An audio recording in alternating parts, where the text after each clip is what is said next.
morning everyone. Today we are going to start our chapter number 5, agriculture, farming and its types. In this chapter we will discuss about the agriculture and the different types of farming. It's very important chapter of your geography. First of all बच्चे, agriculture का मतलब हम like there are so many people who are engaged in the activity of the agriculture. Agriculture is a primary activity of 2/3 people of the India. ठीक है, जो 2/3 लोग हैं India के वो कहाँ इंगेज हैं? एग्रीकल्चर सेक्टर में. वैसे एग्री और कल्चर का दोनों का जो मतलब है दैट इज डिफरेंट.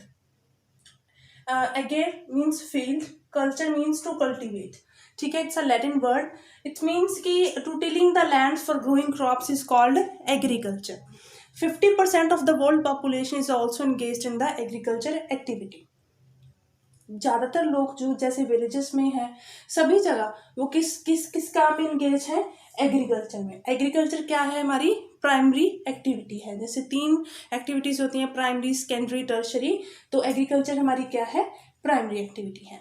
सो कौन कौन से फैक्टर्स हैं जो एग्रीकल्चर को इन्फ्लुएंस करते हैं? अगर मान लो आप खेती करना चाहते हो तो आपको कौन कौन से फैक्टर्स इन्फ्लुएंस करेंगे? सबसे पहले you will be influence by the climate, कि वहाँ का मौसम कैसा है. क्योंकि like there are some crops that need hot climate, कुछ क्रॉप्स ऐसी होती हैं जिनको कोल्ड क्लाइमेट की ज़रूरत होती है. ठीक है, और कोई ह्यूमिड क्लाइमेट में होती है, कोई हॉट में, कोई कोल्ड में, किसी को मीडियम क्लाइमेट चाहिए होता है. सो climate is a most influence factor of the agriculture. Next है रिलीफ फीचर्स. रिलीफ फीचर्स देखो क्या है. जिस भी एरिया में आप कोई खेती कर रहे हो, ठीक है, कोई क्रॉप उगा रहे हो, कोई फ्रूट उगा रहे हो, वेजिटेबल उगा रहे हो, कोई लाइक आप कोई रेयरिंग ऑफ लाइव स्टॉक को, कोई भी पशु वगैरह रख रहे हो, ठीक है, कोई भी, तो उसमें आप देखोगे कि वहाँ पे डेंस पॉपुलेशन है, हिली एरिया है, प्लेन एरिया है, जहाँ पे भी जाओ वहाँ पे डेल्टा वगैरह है. ताकि आपको देखो अगर डेंस पॉपुलेशन होएगी you can easily get the labour. Cheap rate पे आपको लेबर मिल जाएगी. हिली एरिया में बहुत मुश्किल होता है खेती करना. मोस्टली प्लेन एरिया में, डेल्टा वाले एरिया में क्या होता है? इजी होता है किसी भी एग्रीकल्चर प्रोडक्शन को करना. So relief feature is also very important factor in the agriculture. Next है सॉइल. सॉइल देखो, you will also look upon कि soil is a fertile. Which part of the area, कि किस एरिया की जो soil है वो फर्टाइल है. अगर हम देखेंगे जो ब्लैक सॉइल है that is available in Gujarat and Maharashtra, it's best for the growing cotton. Cotton के ग्रोन के लिए सबसे अच्छी क्या है? Black soil. वो यहाँ हमारे यहाँ कम मिलती है. ठीक है, ज़्यादातर कहाँ मिलती है? गुजरात और महाराष्ट्र में. सो एलुबियल सॉइल जैसे है, ठीक है, एलुबियल सॉइल मोस्ट फर्टाइल सॉइल मानी जाती है. अगर हम देखें जो क्लेई सॉइल है वो ज़्यादातर पैडी को उगाने के लिए ज़रूरी होती है. सो फर्टाइल और अनफर्टाइल सॉइल को देखना भी बहुत ज़रूरी है. अगर हम देखते हैं राजस्थान में ज़्यादातर जो सॉइल है वो एरिड रीजन की सॉइल है. वहाँ पे सूखा ज़्यादा होता है, तो वहाँ पे मीन्स की सॉइल में मॉइस्चर कम है. तो वहाँ पे सिर्फ कौन कौन से जो मतलब प्रोडक्शन होती है, जैसे कि पल्सेस की होती है, दालों की होती है ना, ज्वार बाजरा ऐसी होती है. सो नेक्स्ट है हमारा सोशल इकोनॉमिक फैक्टर्स. वहाँ पे देखो सोशल इकोनॉमिक फैक्टर्स कैसे कैसे हैं. लेबर इजीली अवेलेबल है, कैपिटल आपको मिलेगा, मार्केट कितनी दूर पड़ती है, ठीक है, ये सभी चीज़ें आपको बहुत फैक्टर करती हैं. अगर मान लो आप ऐसे एरिया में रह रहे हो जहाँ पे नज़दीकी कोई मार्केट नहीं है, then how you will sell your products. तो आप अपने प्रोडक्ट्स या आपकी प्रोडक्शन को कैसे सेल करोगे? ठीक है, अगर आपको कैपिटल नहीं मिल रहा, कोई लाइक ऐसी कोई पॉलिसी नहीं है कि आपको पैसा मिले, लेबर इजीली अवेलेबल नहीं है. अगर आपने ऐसी कोई प्रोडक्ट मतलब फसल उगा रहे हो आप जहाँ पे लेबर की बहुत ज़्यादा ज़रूरत है, तो लेबर इजीली अवेलेबल नहीं है, देन आपको कोई फ़ायदा उसका नहीं होगा. So these are the factor that influence the agriculture: climate, relief features, soil and social economic factors. Now we will discuss the types of farming, कि कौन कौन सी फार्मिंग की टाइप्स हैं. देखो अगर हम लैंड की बात करें, on the basis of availability of land, then there are 2 type of farming: intensive and extensive. In intensive farming small patch of land is required for the agriculture production.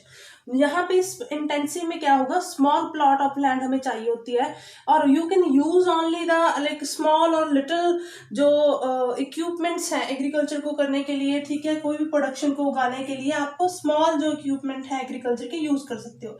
Extensive जो agriculture होती है वो large patch of land पे होती है, छोटी जगह पे नहीं होती है। अगर हम on the basis of objective देखें कि एग्रीकल्चर के ऑब्जेक्टिव क्या है, उद्देश्य क्या है, तो उस पे दो तरीके की टाइप्स ऑफ फार्मिंग है, subsistence and commercial.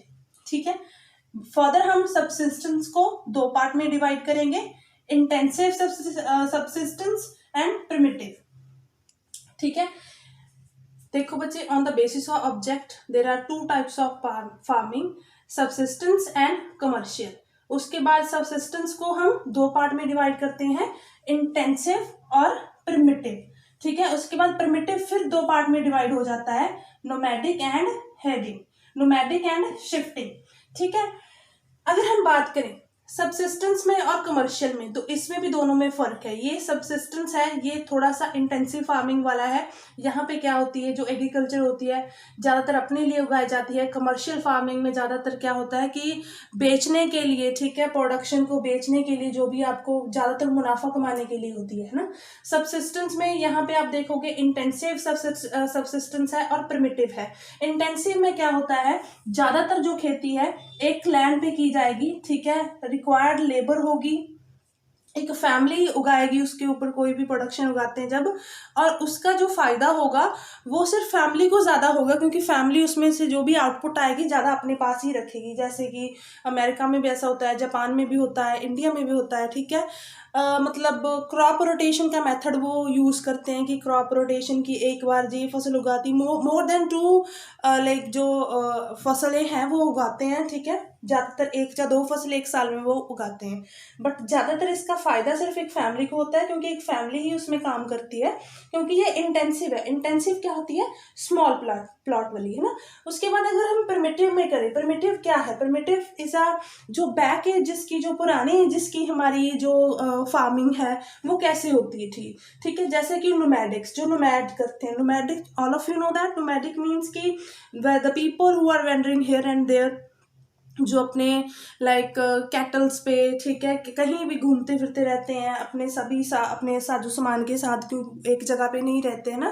They like वो अपना पैसा कैसे कमाते हैं, वो जैसे कि पशुओं की कोई जो स्किन है, हेयर है, उनको सेल करके, ठीक है, अपनी जो अपनी कमाई करते हैं। शिफ्टिंग कल्टीवेशन क्या है, shifting cultivation is also called slash and burn cultivation. ठीक है, इसका मतलब देखो, शिफ्ट करना। मान लो कि जैसे तो ये प्रैक्टिस होती है ज़्यादातर ट्राइबल एरिया में, ट्राइबल रीजन्स में, कि क्या करते हैं लोग, एक मतलब फॉरेस्ट में कुछ एरिया को साफ करके वहाँ पे उसको जला के, कोई भी दरख्त वगैरह उसको जला के वहाँ पे खेती करना स्टार्ट कर देते हैं। ठीक है, when the land become unfertile, जब वो लैंड अनफर्टाइल हो जाती है, then they move to the another patch of the land. तो वो क्या करते हैं, एक नेक्स्ट पैच ऑफ लैंड पे मूव कर जाते हैं, शिफ्ट कर जाते हैं, that is called the shifting cultivation. जैसे कि कसावा, पोटैटोज, ठीक है, ऐसी जो खेती हैं वो कहाँ से होती हैं, शिफ्टिंग कल्टीवेशन में। But it's very harmful for our nature, क्योंकि शिफ्ट करना, एक जगह को जला के वहाँ पे खेती करना, फिर दूसरी जगह पे चले जाना, वो क्या है, हमारे इन्वायरमेंट के लिए बहुत हानिकारक है। So now we will discuss the commercial farming. Subsistence में तो हमने डिस्कस कर लिया, इंटेंसिव जो अब एक फैमिली के मेंबर करते हैं। प्रिमिटिव में दो टाइप के हैं, नोमैड करते हैं जो मतलब एक जगह से दूसरी जगह जाते हैं, शिफ्टिंग कल्टीवेशन होती है। Now we will discuss the commercial farming. Commercial farming that is done for the selling the products. ठीक है, मार्केट में प्रोडक्ट को सेल करने के लिए ज़्यादातर कमर्शियल फार्मिंग होती है। So now discuss the commercial farming.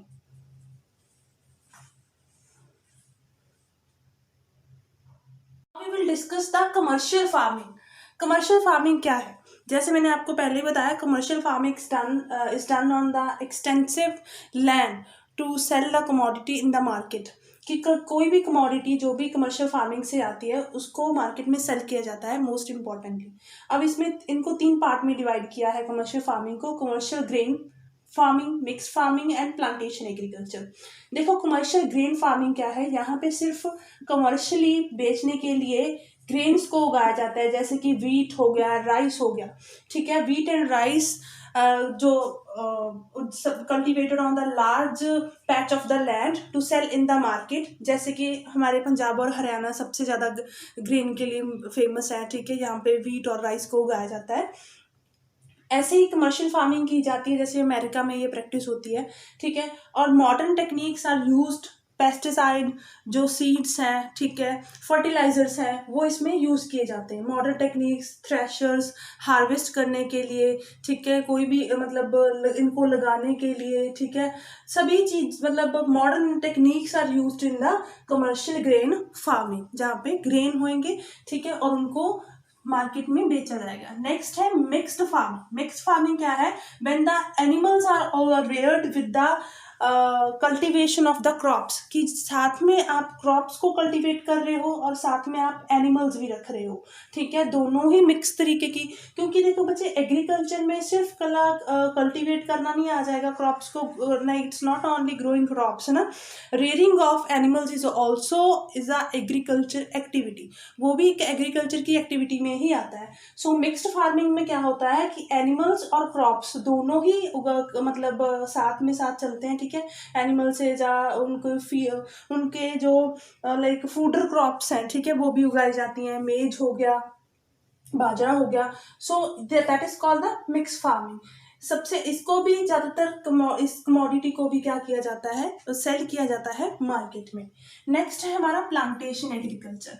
Plantation agriculture में क्या है बच्चे कि one crops is grown on the large scale of land. इसमें ज़्यादातर जैसे कि टी हो गया, रबड़ होगी, ठीक है, स्पाइसेस हो गए, अपने कोई भी स्पाइसेस हैं, वो क्या है, प्लांटेशन है। प्लांटेशन में one type of crops is grown in the same row, एक रो में, सेम रो में जो एक ही क्रॉप उगाई जाती है। ह्यूज इसमें कैपिटल रिक्वायर्ड होता है, पैसा बहुत रिक्वायर्ड होता है, ठीक है। लेबर समटाइम आउटसाइड से भी लेबर होती है, ठीक है। प्लांटेशन एग्रीकल्चर की तो बच्चे बहुत बड़ी हिस्ट्री है। It's introduced by the European, जैसे ये यूरोपियंस ने इंट्रोड्यूस की थी, ठीक है। कॉफ़ी की, टी की, रबड़ की, जितनी भी स्पाइसेस हैं ये प्लांटेशन एग्रीकल्चर में आते हैं और किसी एग्रीकल्चर में नहीं आते हैं।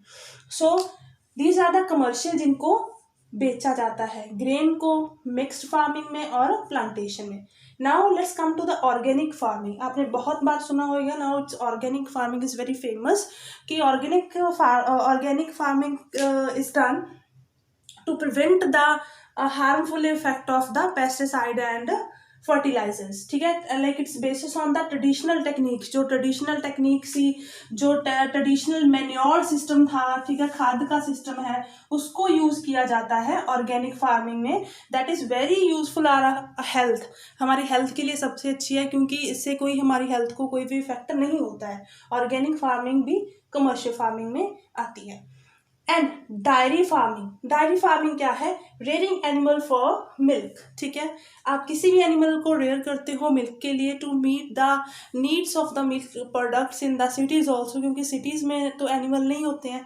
तो डायरी प्रोडक्ट फार्मिंग में क्या होता है कि स्मॉल एक लार्ज लैंड पे कोई डायरी फार्म लगाया जाता है, ठीक है, एनिमल्स को रेयर किया जाता है। And modern techniques are used to feed, उनको फीड करने के लिए या दूध को निकालने के लिए, उनको क्लीन करने के लिए, वो क्या है, मॉडर्न टेक्निक्स यूज़ की जाती हैं डेयरी फार्मिंग में। सो नेक्स्ट है हमारा कोऑपरेटिव फार्मिंग। कोऑपरेटिव फार्मिंग क्या है, it's a production of the crops is done on the large scale of land collectively by the farmers. और who will give the loan, cooperative banks give the loan in the cooperative farming। Collectively क्या होता है, एक land पे वो काम करते हैं, ठीक है, बहुत सारे फार्मर्स, और उसकी जो आउटपुट होती है वो सभी आपस में बांट लेते हैं, और मॉडर्न टेक्निक से इसमें खेती की जाती है।